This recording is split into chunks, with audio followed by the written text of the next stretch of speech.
Walang pinoprotektahan, walang kasinungalingan, serbisyong totoo lang. Sa Action Rescue ngayong gabi. Pagbukas ng pinto ko, sabi ko sa anak ko, huwag nyo kagad buksan ng pinto kasi baka maano tayo. Lumabas kami, tapos nung nakita ko, dugo na. 18 taong gulang na binata, sinaksak. Actually, kasi kapitbahay din lang namin siya. Kasi sumaksak. Di rin iba sa amin, nandun lang din sa kalugar lang din namin. So hindi namin talaga, magbarkada sila, so hindi namin tinitake as serious yon. At isang binatang may sakit sa pag-iisip, pag-alagala sa Caloocan. Dinala niya rito is mga alas 2:30 o alas 3 na matagal na raw na nakaupo ron. Tapos, tinanong nila, hindi nakapagsalita dahil special child niya. Saan ba nanay mo kasama? Sasama ka na ba sa kanila? Ha? Sasama sa kanila? Sasama ka sa kanila? Magandang gabi, ako naman Arnold Gravio. Oras na ng totoong drama at aksyon dito sa Rescue. Rescue!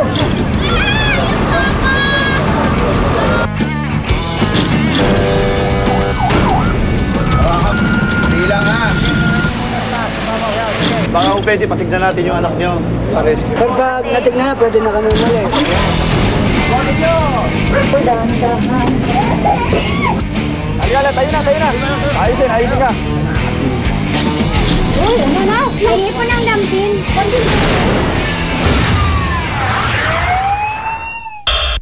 Kasiyahang nauwi sa kaguluhan at madugong krimen. Yan po ang naglagay sa peligro sa isang binata sa Tondo. Makaligtas kaya sa bingit ng kamatayan? Nakita ko po nakabulagtas. Tinatapik namin yung mukha niya para magising mo. Ngayon, kasalukuyan, nire-revive natin yung pasyente.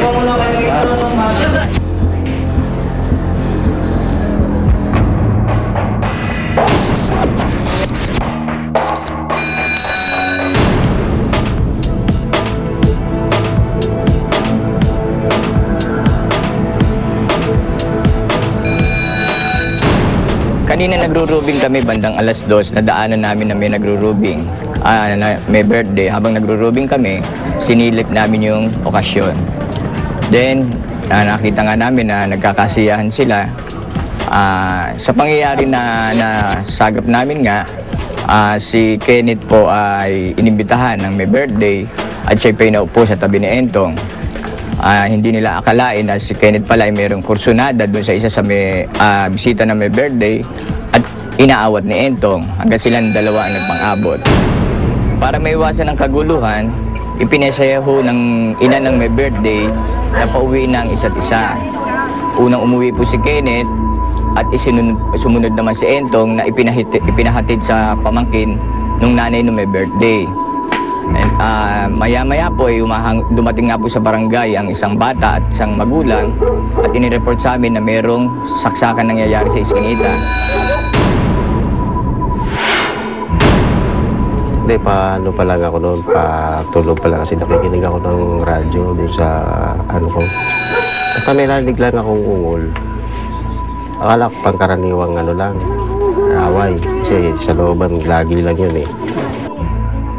Pagbukas ng pinto ko, sabi ko nga sa anak ko, huwag nyo kagad buksan ng pinto kasi baka maano tayo. Pagbukas nung lumabas kami, tapos nung nakita ko, dugo na. Natakbo kami sa labas nung anak ko. Paglabas namin, nakita namin nga yung bata, si Entong.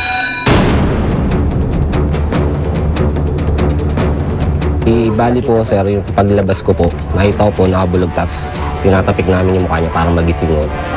Tapos, hanap kami ng mga masasakay niyang para madala sa ospital. Ang ginawa ko, pumunta na lang ho ako dun sa mga siguro mga 5 minutes pa ako bago pa namin nasunod. Agad namin tinungo ang lugar, kaya nakita namin na may mga bumubulwak na dugo at si Entong ay bit na ng isang kalalakihan. Hanggang sa nasundan po namin dito sa labasan, ipinasiyaho po namin na isakay siya sa isang motor na sa ganun ay may sugod sa pinakamalapit na ospital.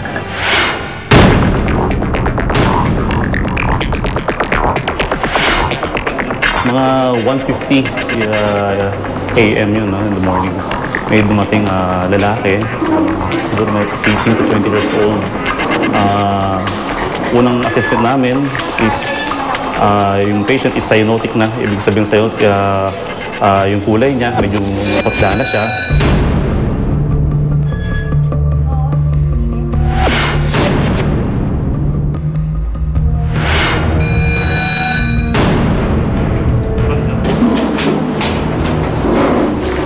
Actually, kasi kapitbahay din lang namin siya. Tapos yung sumaksak, di rin iba sa amin, nandun lang din sa kalugar lang din namin. So hindi namin talaga, magbarkada sila eh. So hindi namin tinitake as serious yon. Kasi akala namin biruan, usap-usap na nagmumurahan sila. Parang usual conversation nila. Tapos nung pinauwi namin both party, silang dalawa, nag-ikutan sila. Tapos yung pinsan ko, pinasundan namin. So sinundan ng pinsan ko. Pagbalik ng pinsan ko, puro dugo na siya. So lumabas na kami. Ganun na inabutan namin scenario.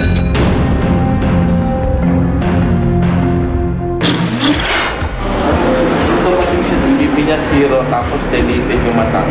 Tapos yung heartbeat niya, wala tayong makita.